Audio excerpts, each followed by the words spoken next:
Welcome to another installment of Bigfoot Tales, and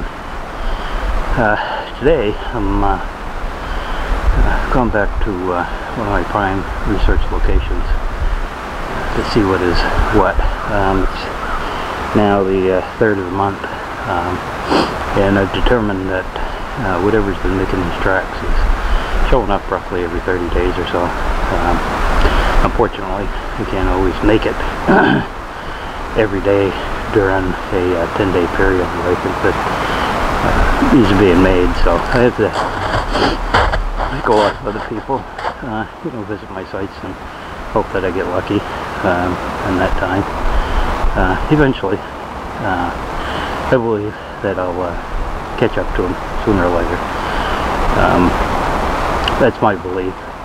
Chances are it'll never happen, but that's what I'm working for anyways. But anyhow, a little update. I've been traveling now for about a mile, and I've seen a lot of human footprints and some ATV slash snowmobile tracks down in this area. They stop, there's a little rise about 50 yards over that way, and they veer off more towards the highway part of where I'm at, and hopefully from here on out where I'm going, nobody's been yet. But I have a suspicion that because there's so many tracks that somebody may have figured out where one of this prime location that I frequently go to is, and they may be trying to get the jump on me, maybe, if you want to put it that way. It brings me to another subject that's related that I want to talk about a little bit, and that's the Bigfoot bounty and the Finding Bigfoot show. I want to talk about a little bit about the crap that's going on with those shows.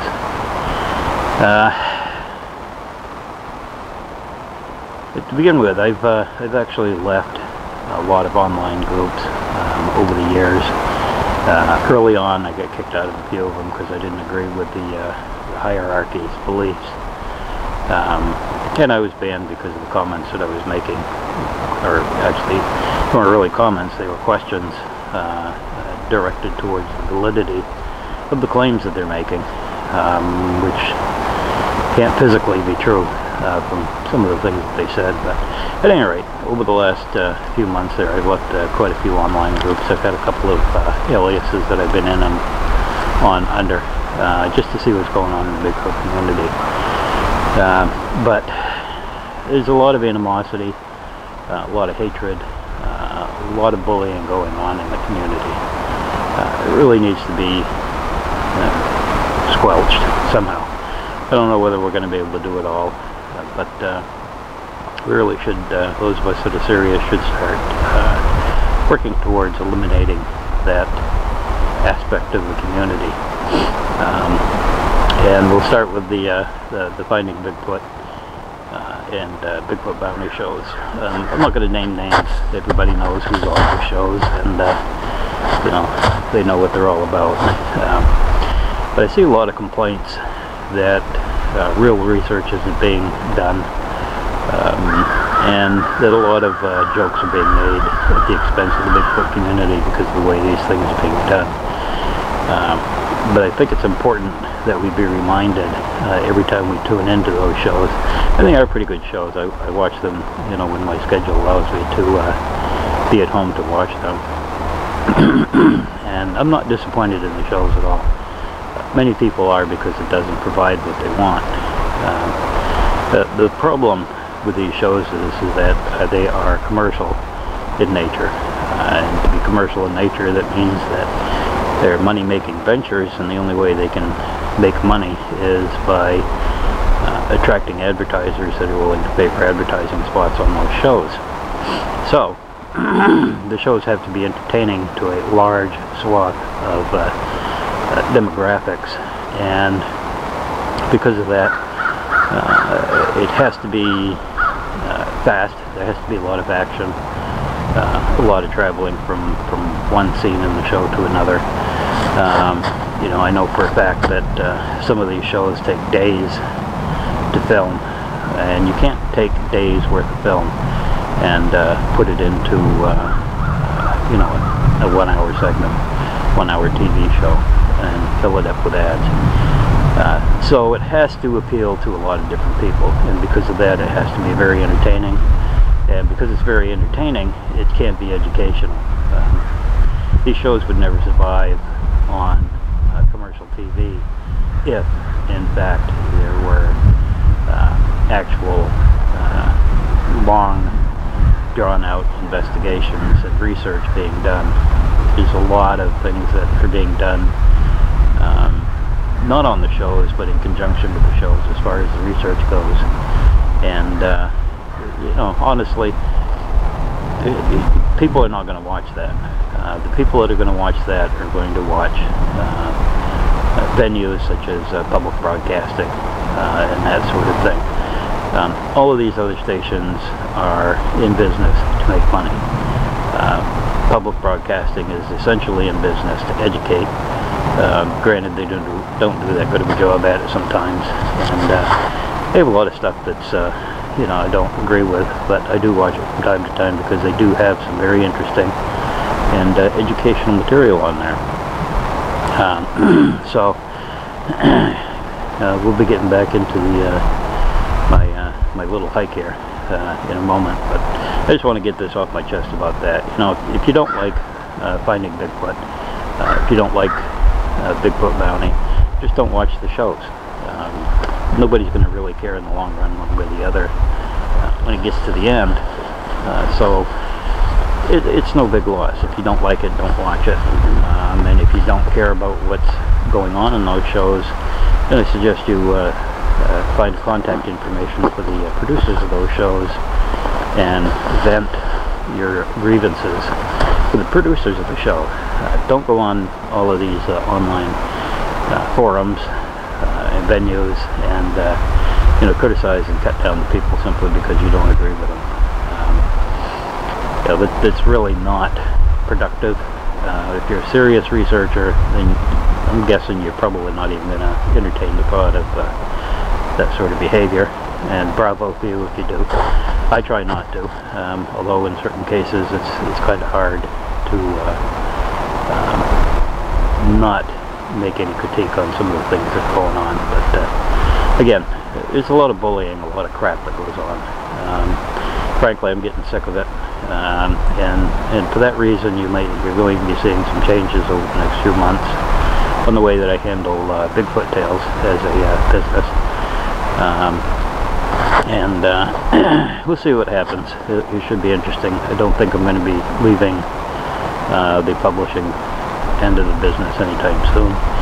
I'm actually planning on making that my retirement business for when I retire in about 5 more years or so. Maybe less if things go good, but we'll see what happens. Anyhow, just wanted to get that off my chest, and let's carry on with the investigation I'm doing today here. We'll get back into why I'm here in the first place. As I said, there's a lot of tracks down here, so I got a suspicion that they've never been here like that before in these quantities and that concentrated. So I'm guessing there are small groups, or a small group of people that may have figured out where I'm at, which is unfortunate because the more people that are here, the less likely it is that we're going to actually get any valid empirical evidence that lends support to the proof of this existence of this creature. But like I said, there's our tracks down here. I've come across a lot of fox tracks.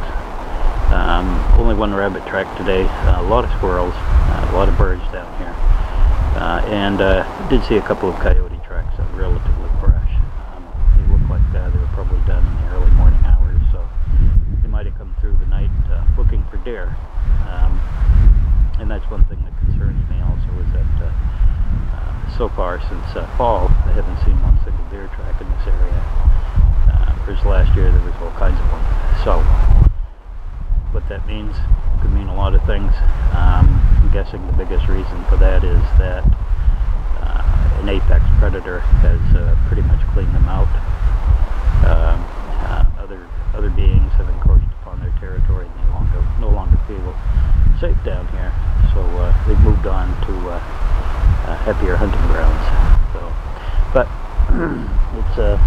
snowy.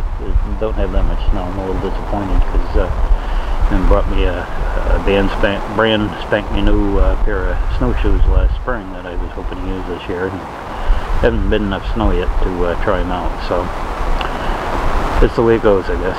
So we'll carry on, see what we can find.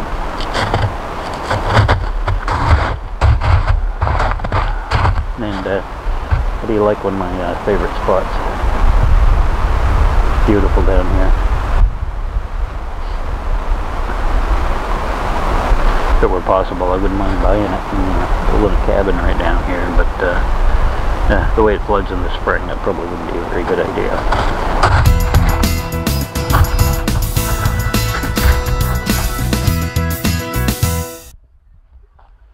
We'll get back to the hike here, and as you can see, I'm standing on what is called a table, and that is a flat area next to a stream or a river. There are different sizes of them. This is a very tiny one, but it's a very tiny brook.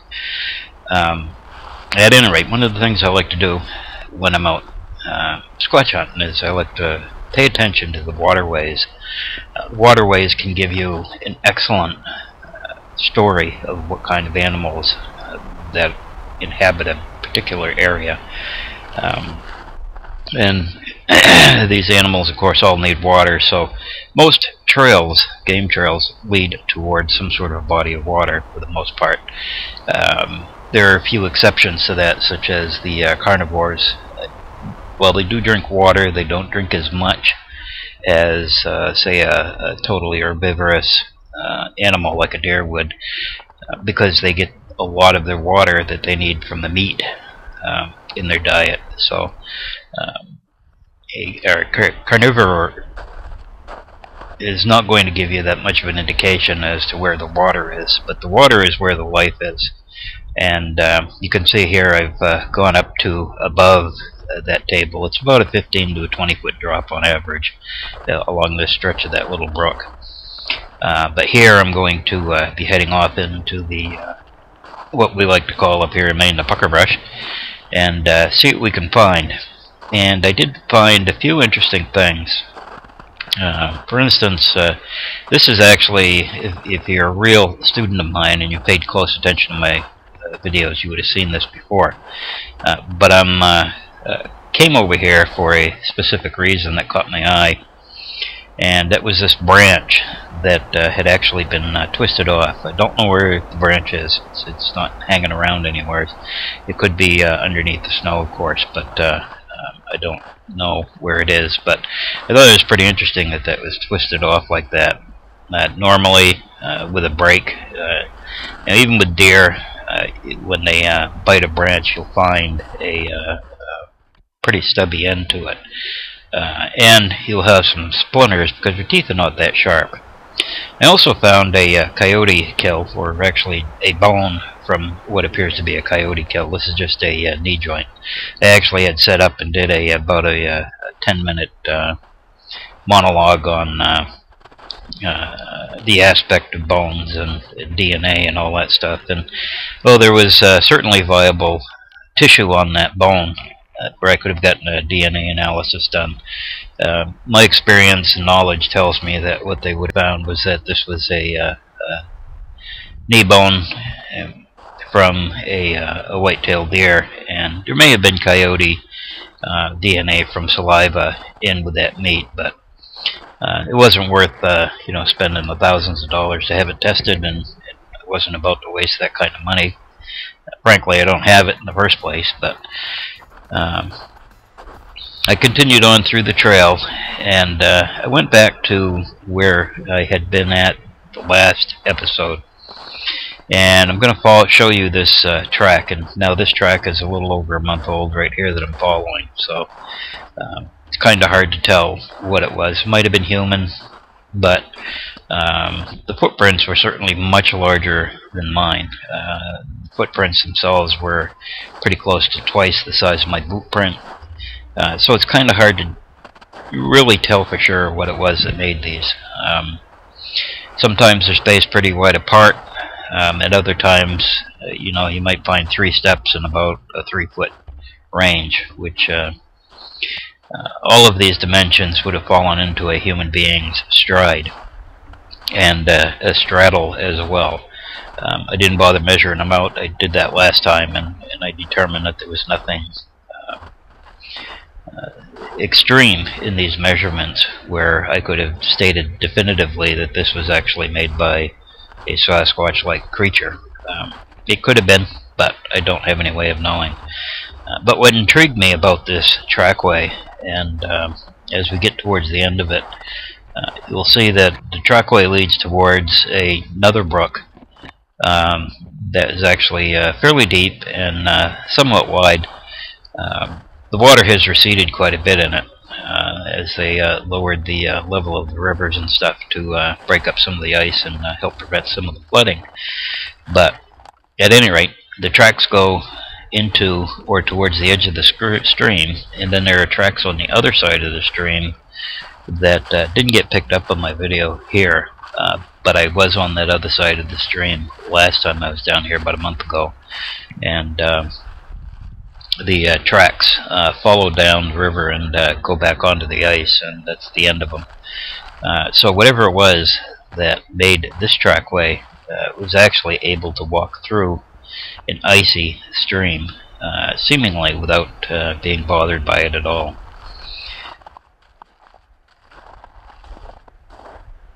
And this actually is an area where I like to come to get video of beaver.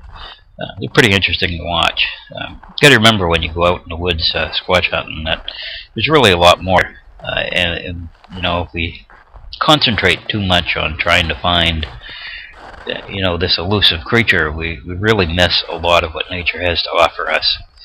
There's a lot of animals, a lot of birds, insects, all kinds of plant life that are strange to a lot of people because they don't actually look around and become involved in the world of the outdoors. And I want to suggest here that the next time you're out squatch hunting, that you try to leave those nice manicured park trails and head off into the brush and see what you can find. But make sure that you're situated in such a way that you're not going to get lost. I wouldn't want to hear of any of us being lost in the woods like that. But here I've lost the actual track, and I'm trying to find it. And I do come across it again. There they are. And it shows that this creature is actually heading towards the bear-covered ground where the snow has melted away.